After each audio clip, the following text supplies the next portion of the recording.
Olá, bem-vindos a mais uma revisão de conteúdos da disciplina Logística. Nessa aula, nós falaremos sobre o tema transportes.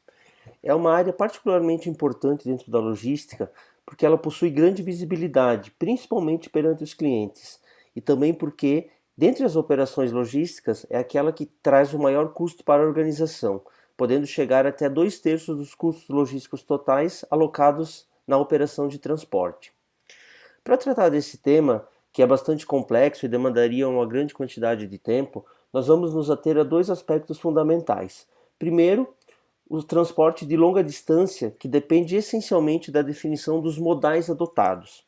Para esclarecer, os modais ou modalidades são as diferentes formas de transporte que podem ser utilizadas para uma operação de embarque e desembarque de materiais. Normalmente, a literatura aponta 5 modais como os mais clássicos. O primeiro deles é o terrestre, aquele transporte que acontece por rodovias, principalmente através de caminhões de carga. O segundo modal é o modal aquaviário, inclui todos os tipos de transporte que acontecem por água. Ele é dividido em algumas classes diferentes. O transporte marítimo, que pode ser em alto mar ou também o de cabotagem, que é feito apenas pela costa de um país ou região, o transporte fluvial feito em rios e o lacustre, em lagos, um pouco mais incomum. Há também o transporte aéreo, feito através de aviões de carga e outros dispositivos que permitem a movimentação de materiais por essa via. Além do transporte ferroviário, que utiliza ferrovias para fazer o deslocamento de materiais.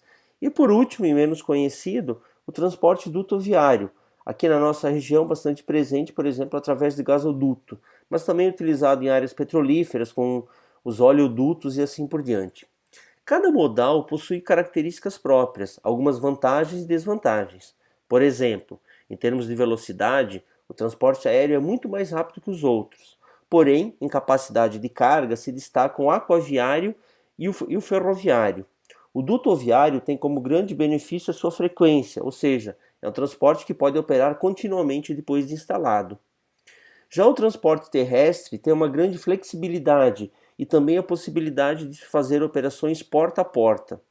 Por outro lado, o transporte aéreo é extremamente caro, muito mais caro que os demais. O transporte aquaviário, ferroviário, dutoviário dependem de situações específicas ou de estruturas específicas disponíveis para fazer a movimentação. E o transporte terrestre tem uma baixa capacidade de carga, o que também compromete em termos de custos. Quando uma organização vai tomar a decisão em relação a qual modal de transporte ela vai escolher, ela deve levar em consideração alguns critérios. Nessa lista nós podemos encontrar pelo menos 8 deles. A lista pode ser maior ou menor de acordo com o tipo de organização e o tipo de produto a ser transportado. A ordem também não é necessariamente sempre a mesma. Por exemplo, em alguns casos, a velocidade é mais importante que o custo, ou seja, eu posso até pagar mais caro desde que o transporte seja rápido. Então, cada situação vai exigir uma análise específica para determinar, dentro dos critérios existentes, aquele que vai ser priorizado para aquele tipo de embarque que será realizado.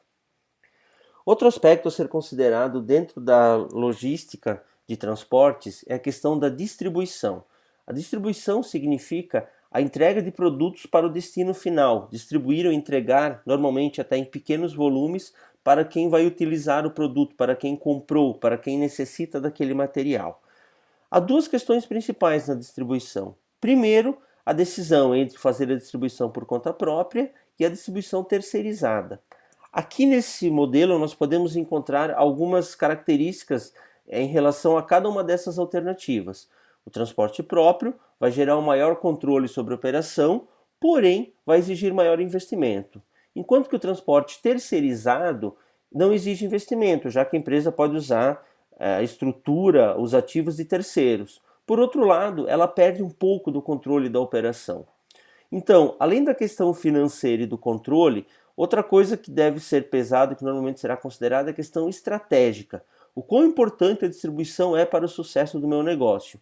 Por isso que empresas em setores como no comércio atacadista, por exemplo, quase que sempre as empresas optam por ter a sua própria estrutura, porque a questão da entrega é um item central da estratégia de negócios desse tipo de mercado.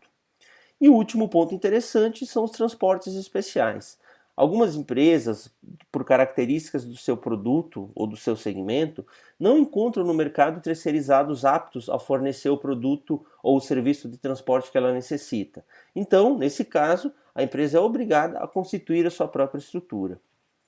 Finalmente, é preciso analisar a questão do transporte e de distribuição quando há múltiplas instalações dentro de uma organização, como várias fábricas ou depósitos, vários CDs ou lojas e assim por diante. Normalmente isso gera uma rede que permite várias configurações ou várias estratégias diferentes. Observando a oferta, a demanda e o custo de transporte entre cada uma dessas instalações, é possível financeiramente determinar qual é a melhor combinação de fatores que vai reduzir o impacto financeiro da distribuição de produtos. Então, esta análise se torna bastante útil também em casos como esses mencionado aqui. Bem, pessoal, foi bastante rápido, o tema é bastante abrangente. De qualquer forma, os materiais e atividades que nós fizemos em sala contribuem bastante para o entendimento mais detalhado de todos esses tópicos. Aproveito também para informar que esta foi a nossa última revisão do semestre. Todos os principais conteúdos relacionados à logística, cadeia de suprimentos e operações da logística já foram trabalhados. Esse material ficará sempre à disposição de vocês para consultas, tanto nas aulas como no futuro. Muito obrigado pela atenção de todos.